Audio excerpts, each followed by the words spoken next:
এই সোশ্যাল মিডিয়ার যুগে আবাল বৃদ্ধ বনিতা সকলেই মোবাইলের প্রতি কেমন যেন অজান্তেই আসক্ত হয়ে পড়েছে। বিশেষ করে স্কুল পড়ুয়া শিশুরা। মোবাইল আসার পর আমরা বড়রাও কেমন যেন একে অপরের সাথে ভাব বিনিময় করতে ভুলে যাচ্ছি। যে শিশুদের এখন খোলা আকাশের নিচে খেলাধুলা করা দরকার, সেই শিশুর দল একটু সময় পেলেই মা বাবার মোবাইল নিয়ে বিছানায় শুয়ে গেম খেলতে থাকে। ফলত গ্রাম্য খেলাধুলার কথা এখন অনেক শিশু জানেই না।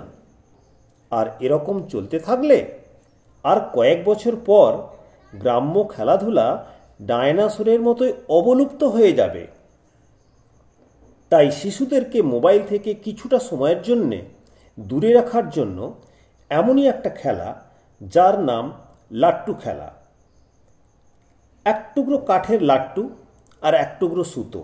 দেখুন কেমন সহজভাবে লাট্টুর উপরে সুতোকে পাকিয়ে লাট্টুকে ঘোরাচ্ছে, কখনো মাটিতে, কখনো বা হাতের চিটোয়। কি অনাবিল আনন্দ!